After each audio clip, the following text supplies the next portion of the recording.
Divine Time TV presents தெய்வீக நேரம்.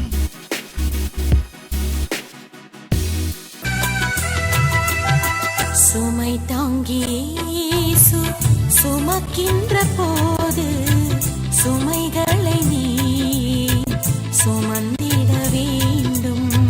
சுமை தாங்கி இயேசு சுமக்கின்ற போது சுமைகளை நீ சுமந்திட வேண்டும்.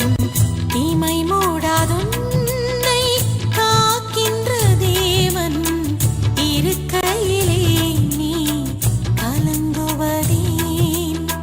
தீமை மூடாதுன்னை காக்கின்ற தேவன் இருக்கையிலே நீ கலங்குவதேன்.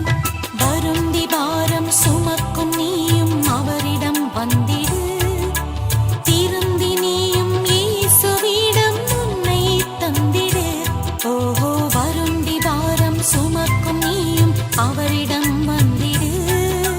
திருந்தி நீயும் இயேசுவிடம் உன்னை தந்திடு. சுமை தாங்கி இயேசு சுமக்கின்ற போது சுமைகளை நீ சுமந்திட வேண்டும்.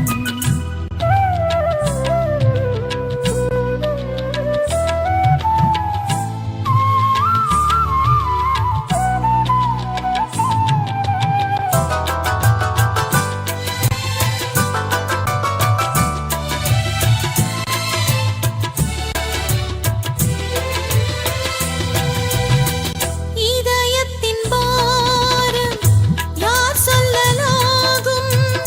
யாரிடம் சொன்னால் உந்தன் பாரம் தீரும்? இதயத்தின் பாரம் யார் சொல்லலாகும்? யாரிடம் சொன்னால் உந்தன் பாரம் தீரும்? தோளின் மேல் சுமந்து செல்கின்ற நேசர், தோளின் மேல் சுமந்து செல்கின்ற நேசர் அருகினில் சென்றால் உந்தன் பாரம் தீரும். அருகினில் சென்றால் உந்தன் பாரம் தீரும். அருகினில் சென்றால் உந்தன் பாரம் தீரும். வருந்தி பாரம் சுமக்கும் நீயும் அவரிடம் வந்திடு. திருந்தி நீயும் இயேசுவிடம் உன்னை தந்திடு. ஓஹோ, வருந்தி பாரம் சுமக்கும் நீயும் அவரிடம் வந்திடு. திருந்தி நீயும் இயேசுவிடம் உன்னை தந்திடு. சுமை தாங்கி இயேசு சுமக்கின்ற போது சுமைகளை நீ சுமந்திட வேண்டும். என் வாழ்த்துக்கள். தெய்வீக நேரம் என்ற இந்த நிகழ்ச்சிக்கு உங்களை அன்போடு அழைக்கிறேன். 20ஆம் நூற்றாண்டின் அப்போஸ்தலரும் தீர்க்கதரிசியுமான பேராயர் கே தனபால் அவர்களை கர்த்தர் உலகமெங்கிலும் வல்லமையாய் பயன்படுத்தி வருகிறார்.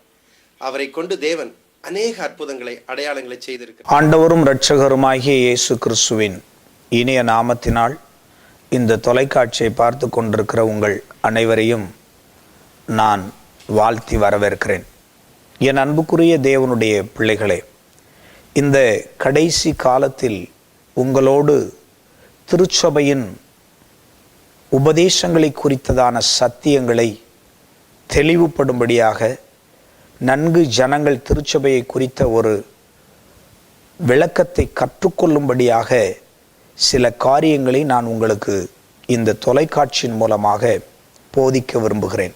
எபேசியர் புத்தகத்தை நீங்கள் எடுத்துக்கொள்வீர்களானால் 1ஆம் அதிகாரத்தை நீங்கள் பார்க்கும் பொழுது அங்கே தெளிவாக எழுதுகிறார். தேவனுடைய சித்தத்தினால் இயேசு கிறிஸ்துவினுடைய அப்போஸ்தலனாகிய பவுல் எபேசுவிலே கிறிஸ்து இயேசுவுக்குள் விசுவாசிகளாயிருக்கிற பரிசுத்தவான்களுக்கு எழுதுகிறதாவது.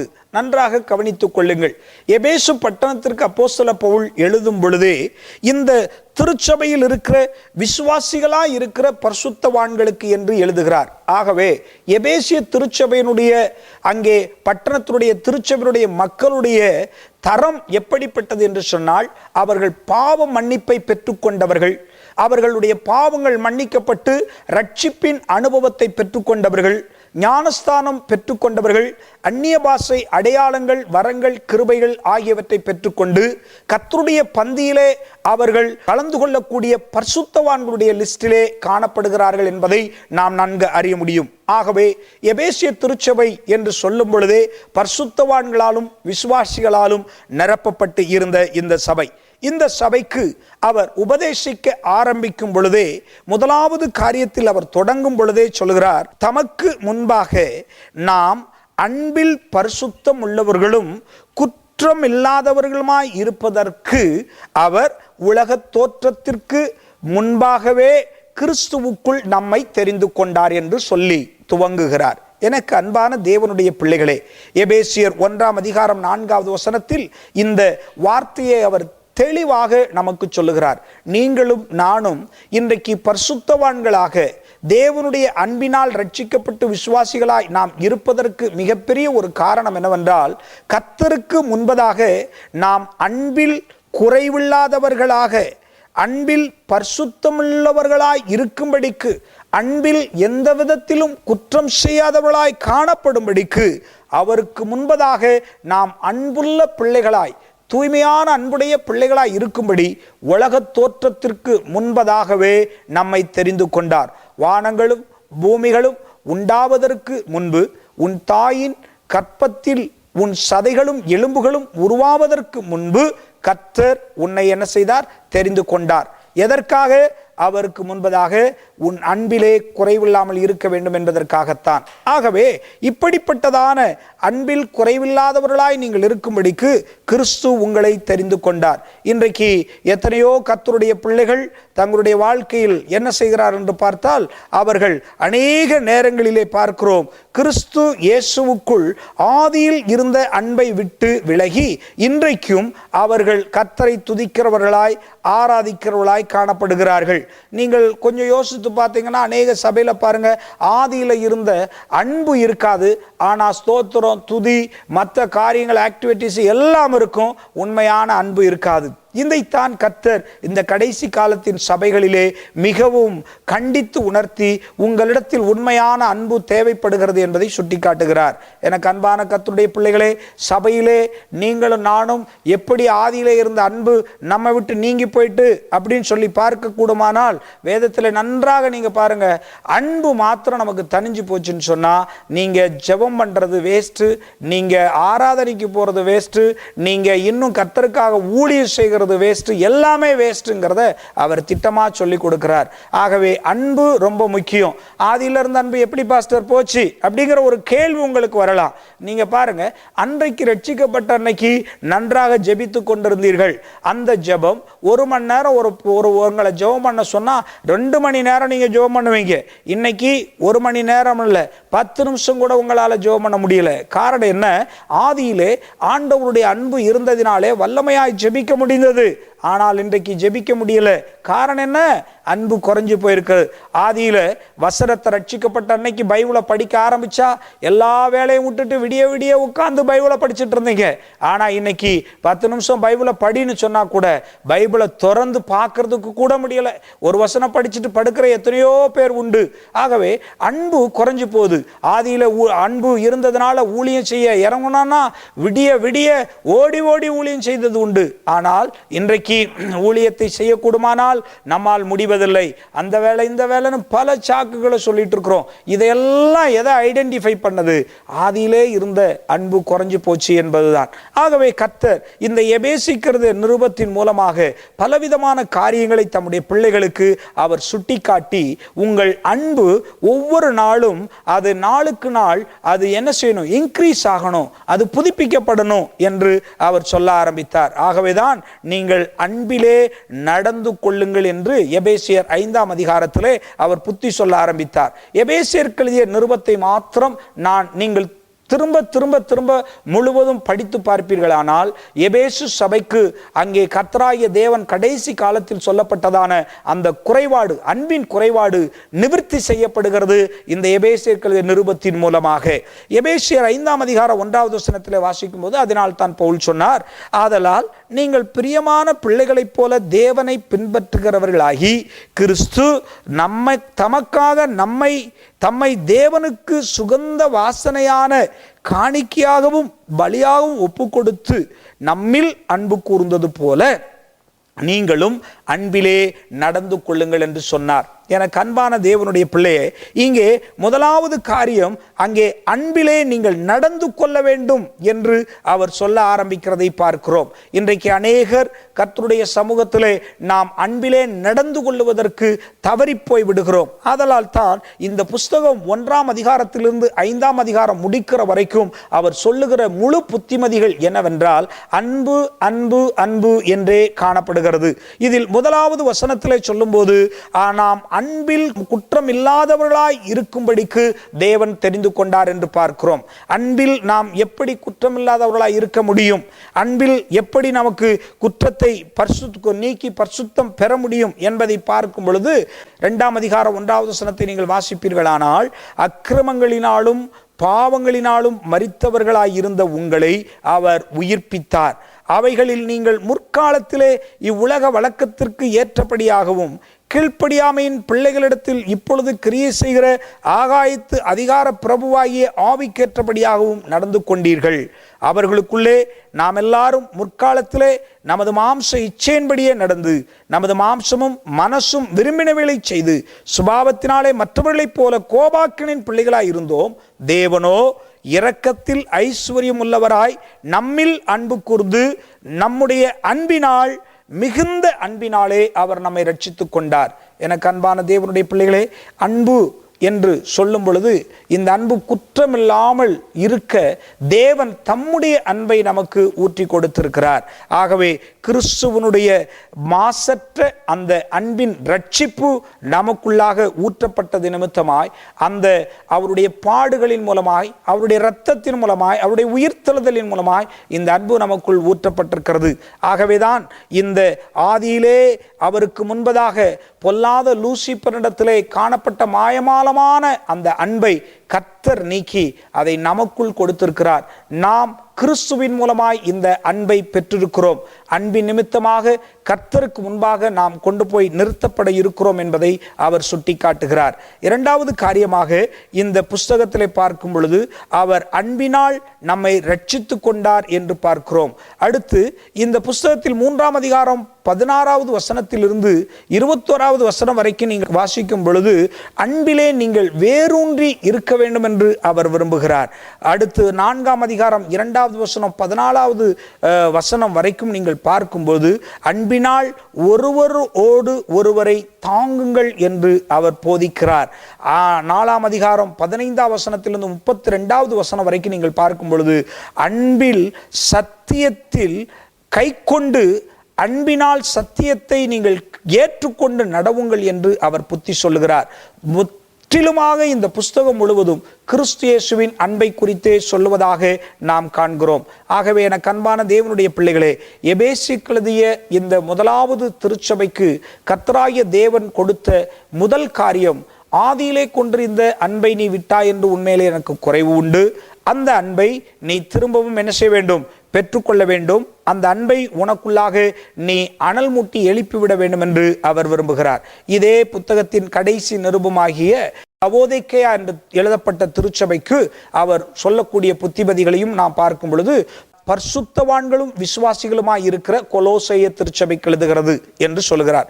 லவோதிக்கேயா திருச்சபையும் கொலோசைய திருச்சபையும் ஒன்றான புத்தகம் என்பதை நீங்களும் நானும் அறிந்து கொள்ள முடியும்.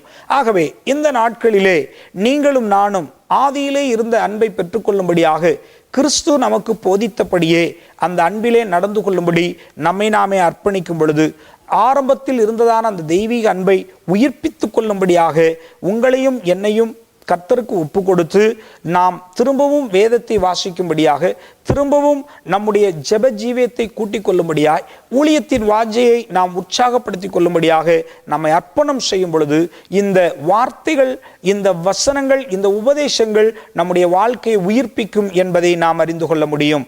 இந்த வார்த்தைகளின்படியாய் கர்த்தராகிய தேவன் உங்களுடைய வாழ்க்கையிலே அன்பை கட்டளையிட்டு அன்பினால் நிரப்பி உங்களை மென்மேலும் அவர் ஆசீர்வதிக்க வல்லவராயிருக்கிறார். 1 யோவான் 4ஆம் அதிகாரத்தை நீங்கள் புரட்டிக் கொள்வீர்களானால், அன்பு இல்லாததினால்தான் அநேகர் தேவனுடைய சத்தியத்தை விட்டு வழிவிலகி போகிறார்கள். அங்கே 7வது வசனத்தை நாம் வாசிக்கும் பொழுது, பிரியமானவர்களே, ஒருவருக்கு ஒருவர் அன்பாய் இருக்க கடவோம், ஏனெனில் அன்பு தேவனால் உண்டாயிருக்கிறது, அன்புள்ள எவனும் தேவனால் பிறந்து அவரை அறிந்திருக்கிறான். இந்த அன்பு நமக்குள் இருக்குமானால் ஏன் இந்த சபைகளிலே இத்தனை கருத்து வேறுபாடுகள்? அன்பு நமக்குள் இருந்தால் ஒருவருக்கு ஒருவர் நாம் அன்பாக இருப்போம் அல்லவா? இன்றைக்கு சபைகளிலே இந்த அன்பு தனிந்து போயிருக்க காரணம் என்ன? ஒருவரை ஒருவர் நேசிக்க முடியவில்லை, ஒருவருடைய வளர்ச்சியை ஒருவர் தாங்கிக் கொள்ள முடிவதில்லை, ஒருவருடைய காரியங்களிலே மற்றவர்கள் தலையிட்டு கொள்ளுவது, ஒருவருடைய வளர்ச்சிக்கு மற்றவர்கள் தடையாய் காணப்படுவது, இவைகளெல்லாம் உண்மையான அன்பு உங்களுக்குள் இல்லை என்பதை அது தெளிவாய் காண்பிக்கிறது. ஆகவே சபைக்குள் இருக்கிறவர்கள் ஒருவருக்கு ஒருவர் அன்பாய் இருக்கும்படி பழக வேண்டும், பிராக்டிஸ் பண்ண வேண்டும், விட்டு கொடுக்க வேண்டும். விட்டு கொடுக்கிற மனப்பக்குவம் உள்ளவர்களாய் நம்மளை நாமே மாற்றிக்கொள்ள வேண்டும். இன்றைக்கு சபைக்கு சபை விரோதங்கள், விசுவாசிகளுக்கு விசுவாசி விரோதங்கள், தகப்பனுக்கு பிள்ளைகள் விரோதங்கள், மனைவிக்கும் புருஷனுக்கும் விரோதங்கள். இதற்கு எல்லாத்திற்குமே காரணம் என்ன தெரியுமா? நம்முடைய ஆதியின் அன்பு விலகி போய்விட்டதினால்தான், ஆதியின் அன்பு தனிந்து போய்விட்டதினால்தான். ஆகவே தான் 1 யோவான் 4ஆம் அதிகாரத்தில் அவர் அன்பை குறித்து சொல்லும்போது, அன்புதான் தேவன், எந்த மனிதனுக்குள் அன்பு இருக்கிறதோ அவனுக்குள் தேவன் இருக்கிறார் என்று சொல்லுகிறான். பிரியமானவர்களே, ஒருவருக்கொருவர் அன்பாய் இருப்போம் என்று சொல்லுகிற இந்த அன்பு தேவனால் உண்டாயிருக்கிறது. பாருங்கள், அங்கே 4ஆம் அதிகாரம் 8வது வசனத்தில் சொல்லும் போது, அன்பு இல்லாதவன் தேவனை அறியான், தேவன் அன்பாகவே இருக்கிறார். அவர்தான் அன்பான தேவன். தம்முடைய ஒரே பேரான குமாரனாலே நாம் பிழைக்கும்படிக்கு தேவன் அவரை உலகத்திலே அனுப்பினதினால் தேவன் நம்மில் வைத்த அன்பு வெளிப்பட்டது. நாம் தேவனிடத்தில் அன்பு கூர்ந்ததினால் அல்ல, அவர் நம்மிடத்தில் அன்பு கூர்ந்து நம்முடைய பாவங்களை நிவர்த்தி செய்கிற கிருபாதார பலியாக தம்முடைய குமாரனை அனுப்பினதினாலே அன்பு உண்டாயிருக்கிறது. இதிலே கடைசியா ஒரு வசனத்தை சொல்லுவார், பிரியமானவர்களே, தேவன் இவ்விதமாய் நம்மிடத்தில் அன்பு கூர்ந்திருக்க நாமும் ஒருவரிடத்தில் ஒருவர் அன்பு கூற கடனாளிகளாயிருக்கோம். தேவனை ஒருவரும் ஒருபோதும் கண்டதில்லை. நாம் ஒருவரிடத்தில் ஒருவர் அன்பு கூர்ந்தால் தேவன் நமக்குள் நிலைத்திருக்கிறார். அதைத்தான் சொல்லுகிறார். தேவன் அன்பாயிருக்கிறார். தேவனை ஒரு மனுஷனும் பார்க்கவில்லை. ஆனால் ஒரு மனிதனிடத்திலே ஒருவன் அன்பு கூறுவானானால் அந்த இடத்திலே தேவன் அந்த மனிதனுக்குள் இருந்து மற்றவனை நேசிக்கிறார் என்பதை கண்டுகொள்ள முடியும் என்று அவர் தெளிவாக சொல்லுகிறார். இந்த அன்பை குறித்து நீங்களும் நானும் அதிகமாய் இதை இழந்து போகாதபடிக்கு பெற்றுக்கொள்ளும்படி கர்த்தரிடத்திலே நம்மை அர்ப்பணம் செய்ய வேண்டும். அன்பு இல்லாதவன் கடவுளை காண முடியாது. அன்பு ரொம்ப முக்கியம். இதைத்தான் மனிதனுடைய அன்புக்கும் தேவனுடைய அன்புக்கும் அநேக வித்தியாசங்கள் உண்டு. ஒரு சமயத்திலே அமெரிக்கா தேசத்தில் இப்படியாக மனிதனுடைய அன்புக்கும் தேவனுடைய அன்புக்கும் மிருகத்தினுடைய அன்புக்கும் உள்ள வித்தியாசத்தை காணும்படி ஒரு டெஸ்ட் வைத்ததாக நான் ஒரு கதையை கேட்டிருக்கிறேன். ஒரு சமயத்தில் நல்ல விஞ்ஞானிகள் ஒரு மனித குரங்கை ஒரு கண்ணாடி குடுவைக்குள்ளாக நிறுத்தி அதோடு அந்த குட்டி குரங்கையும் பக்கத்தில் நிறுத்தி அங்கே கொஞ்சம் குளிர்ந்த தண்ணீரை அந்த ஜாடியிலே ஊற்றினார்களாம். இந்த தாய் குரங்கின் கையை பிடித்து கொண்டிருந்த இந்த குட்டி குரங்கானது அப்படியே அந்த குளிர்ந்த தண்ணீர் பட்ட உடனே காலையும் கையையும் ஆட்டிக்கொண்டு தாயை சுரண்டி கொண்டே அழுக ஆரம்பித்ததாம். அங்கே கத்த ஆரம்பித்தது. இந்த வேதனையை கண்ட தாய் குரங்கு உடனே குட்டியை தூக்கி இடுப்பிலே வைத்து கொண்டது. இடுப்பில் வைத்து கொண்ட உடனே இந்த சயின்டிஸ்ட் எல்லாம் இது உண்மையாக தன்னுடைய குட்டியின் மேல் வைத்திருந்த அன்பினால் அதை காப்பாற்றி விட்டது என்று சொல்லி அடுத்து அதற்கு ஒரு குறிப்பிட்ட மார்க்கை மதிப்பெண்ணை செலுத்திவிட்டு திரும்பவும் தண்ணீரை ரைஸ் பண்ணினார்கள். இடுப்பு வரைக்கும் அந்த தண்ணீர் மேலே வந்த உடனே அந்த குட்டி குரங்கனுடைய பின்பகுதியிலே அந்த காலிலே தண்ணீர் பட்ட உடனே திரும்பவும் குட்டி குரங்கு அங்கே ஆட ஆரம்பித்தது, கத்த ஆரம்பித்தது. உடனே தாய் குரங்கு அதை தூக்கி தன் தோளின் மேலே வைத்து கொண்டதாம். தோளில் வைத்த உடனே இப்பொழுது ஒரு குறிப்பிட்ட மதிப்பெண்ணை போட்டுவிட்டு இந்த தாய் உண்மையாகவே தன் குட்டியை நேசிக்கிறது என்று சொல்லி மதிப்பெண்ணிட்டார்களாம். திரும்ப தண்ணீரை கொஞ்சம் மேலே ஏற்றும் பொழுது அந்த தண்ணீர் தோளில் மேல் வந்து அந்த குட்டி குரங்கை தொட்ட உடனே திரும்பவும் குட்டி அழுக ஆரம்பித்தது, குதிக்க ஆரம்பித்தது. உடனே தாய் குரங்கு அதை தூக்கி தன் தலையின் மேல் வைத்து கொண்டது. இப்படி தலையிலே வைத்த உடனே அதற்கு ஒரு குறிப்பிட்ட மதிப்பெண்ணை போட்ட விஞ்ஞானிகள் உண்மையாகவே தன் தாயை காப்பாற்றும்படி இந்த குரங்கு தன் ஜீவனை கூட கொடுக்கும் என்று நினைத்து கொண்டு தண்ணீரை திரும்பவும் ரைஸ் பண்ணினார்கள். இப்பொழுது தண்ணீர் தாயின் வாயை நிரப்பிற்று, மூக்கை நிரப்பிற்று. அடுத்து தாயினுடைய கண்களும் தண்ணீருக்குள் மூழ்கிற்று. தலை மாத்திரம் தெரிகிறது. இந்த தலைக்கு மேல் குட்டி குரங்க உட்கார்ந்து கொண்டிருந்தது. இப்படி கண்களை மூடி தலை வரைக்கும் தண்ணீரை நிரப்பின உடனே இந்த தாய் குரங்கு தன் ஜீவனையே அந்த குட்டிக்காக கொடுக்கும்படி சற்று நேரம் தண்ணீருக்குள்ளாக மூச்சை அடைத்திருந்தது. கொஞ்ச நேரத்தில் தண்ணிக்குள்ளிருந்து மூச்சு அப்படியே வெளியே போகும்படி முட்டையா அப்படியே புறப்பட்டு வந்தது. விஞ்ஞானிகள் ஆச்சரியப்பட்டு இந்த தாய் குரங்கு உண்மையாக தன் குட்டிக்காக தன் ஜீவனையே கொடுக்கிறது என்று சொல்லி அவர்கள் ஆச்சரியப்பட்டு உடனடியாக என்ன செய்தார்கள், அந்த குட்டி குரங்கை இந்த தாய் உண்மையான அன்பை காட்டி அது காப்பாற்றி விட்டது என்று மார்க் போட்டுவிட்டு திரும்ப எல்லாரும் நிமிர்ந்து பார்க்கும் பொழுது தலைமையில் இருந்த குட்டியை காணவில்லை. காரணம் என்னவென்றால் தாய் குரங்கு தன் கைகளினால் தலையில் இருந்த குட்டியை எடுத்து காலுக்கடியிலே போட்டு அதன் மேல் ஏறி நின்று வாயை திறந்து மூச்சு விட்டு கொண்டிருந்தது. இதை கண்ட மாத்திரத்தில் அவர்களுக்கு அதிர்ச்சி ஏற்பட்டு விட்டது. காரணம், இதுதான் மிருகத்தினுடைய அன்பு. அது தன் ஜீவனை கொடுக்க முடியாது. அநேகர் இன்றைக்கு உலகத்திலே மனிதனுக்கு ஜீவனை கொடுக்க முடியவில்லை. ஆனால் இயேசு கிறிஸ்துவோ நம்மிடத்தில் அன்பு கூர்ந்ததினால் தம் ஜீவனையே நமக்காக பலியாக அவர் செலுத்தி தம்மையே ஒப்படைத்து அவருடைய ஜீவன் நிமித்தமாக நமக்கு உண்மையான அன்பு காட்டியிருந்தார். அதுதான் தெய்வீக அன்பு. அப்படிப்பட்ட தெய்வீக அன்பு உங்களுக்கும் எனக்குள் இருக்குமானால் நாம் எந்த விதத்திலும் நம்மை நாம் தியாகம் பண்ணக்கூடிய பிள்ளைகளாய் காணப்படுவோம். வாழ்க்கையிலே கர்த்தரை நேசிக்கிறவர்கள் எல்லாவற்றையும் தியாகம் பண்ணி குடும்பத்திற்காக, பிள்ளைகளுக்காக, இந்த உலகத்திலே சபைக்காக, சங்கத்திற்காக அவர்கள் வாழ்க்கையிலே ஒரு மெழுகுவர்த்தியை போல எரிந்து பிரகாசிக்கிற விளக்கை போல இருந்து தங்களுடைய அன்பை இந்த உலகத்தில் வெளிப்படுத்துவார்கள். அன்பு இல்லாதவன் தேவனை அறியான். தேவனுடைய அன்பு வேற, மிருகத்தினுடைய அன்பு வேற, மனிதனுடைய அன்பு வேற, கர்த்தருடைய அன்பு வேற. கர்த்தருடைய அன்பு ஒரு நாள் ஒளிந்து போகாது.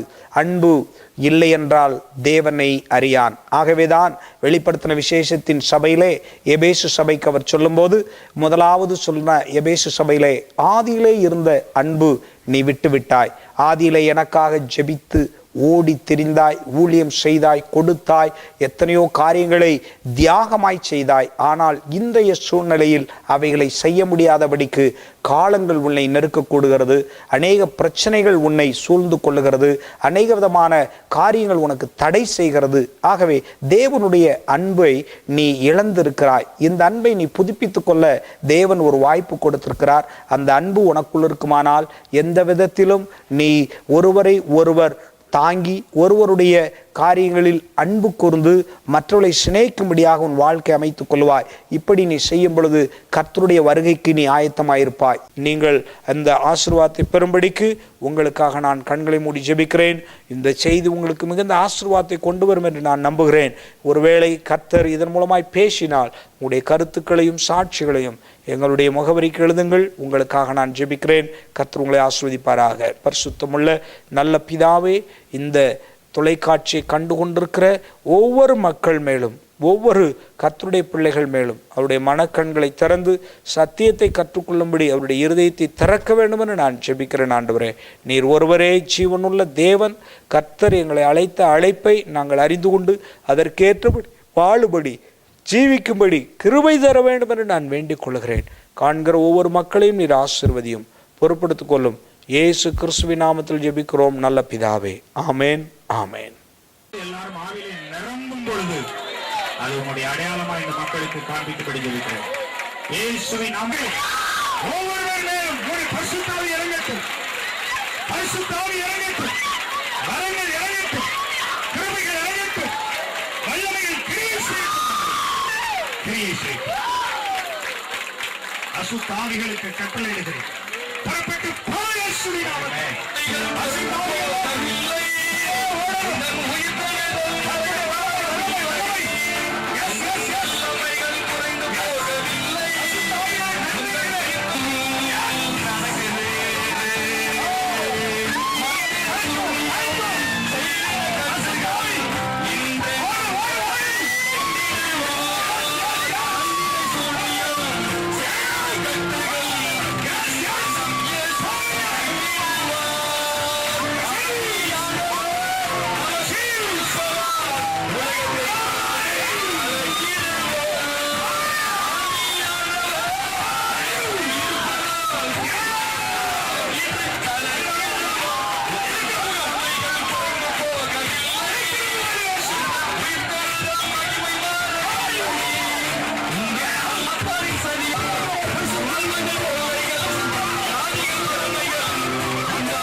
நாங்க முடக்குச்சி ஊத்துக்குள்ள இருந்து வர்றோங்க. இங்க வரும்போதுலாம் மண்டை வலி, உடம்பு வலி பயங்கரமா இந்த 8 நாளா ரொம்ப வலியா இருக்குது. இங்க காத்தாலும் ஜவ ஆவி நல்லா கூப்பிட்டாரு. ஜவ தான் ஆவிதான் எனக்கு வேணும்னு கேட்டேன். அந்த ஆண்டவர் எனக்கு கொடுத்தாரு. என் ஆண்டவர் போடான கோடி ஸ்தோத்திரம், நன்றி. ஹல்லேலூயா. கர்த்தருக்கு ஸ்தோத்திரம். நான் 7 நாட்கள் உபவாசமா இருந்து இந்த கூட்டத்திற்கு வந்திருந்தேன். ஆண்டவர் இன்னைக்கு ஒரு பெரிய மாற்றத்தை காணணும்னு சொல்லிட்டு பாஸ்டர் சொன்னாரு, ஒரு தரித்திரமெல்லாம் மாதிரி ஒரு ஐஸ்வர்யத்தின் அபிஷேகம் ஊற்றப்படும் சொல்லிட்டு நான் நம்பல. இப்படி ஒரு அபிஷேகம் இருக்கான்னு சொல்லிட்டு ஜெபம் பண்ணிட்டு இருக்கும் போது திடீர்னு யாரோ ஒரு பெரிய குவிலாக அள்ளி கொட்டின மாதிரி ஒரு பெரிய அபிஷேகம் என் மீது அமர்ந்தது. கர்த்தருக்கு ஸ்தோத்திரம். ஒரு வெளிச்சமான ஒரு மனிதர்கள், தேவ தூதர்கள் வந்து அலங்கரித்தார்கள். நிச்சயமாக அற்பமாக எண்ணப்பட்டு நான் இங்கு வந்தேன். ஆனால் ஆண்டவர் பெரிய அடையாளம் உள்ளவர் என்று எனக்கு காண்பிக்கிறார். வந்தவர்கள் பாக்கியவான்கள், இதை நடத்துகிறவர்கள் கோடா கோடியாக பெறுவார்கள். கள்ளக்குறிச்சி பக்கம் மாடூர்ல இருந்து பெருதாள் மாமனார் வீட்டுக்கு. மாமனார் என்ன சொன்னாரு, இங்க வா, அங்க ஜெபம் படிக்க நாங்க போயிட்டு கோட்டத்துக்கு போயிட்டு வரணும் கூப்பிட்டாரு. அங்க இருந்து வர கூட எனக்கு ஒரு மாதிரியா இருந்தது. இப்ப இங்க வந்த பிறகு நல்ல ஒரு தெளிவா எனக்கு பேச துணிஞ்சு வந்தது. நல்லாவே இருக்கிறேன். நான் எந்த ஒரு கால்ட்ட இல்லை. என் பேர் ராமன். பேச முடியாது. அந்த கருத்து இடத்துல சமமான கருத்துல விடுதலை கொடுத்தாரு. எங்களோடு தொடர்பு கொள்ள எண் 10 Nivedana Nagar layout, Palakkad road, Pollachi, Coimbatore 642001. தொலைபேசி எண் 042592275229. Cellphone 9843214457. Email dhanapal2001 power director @yahoo.co.in. Website www.krci.org.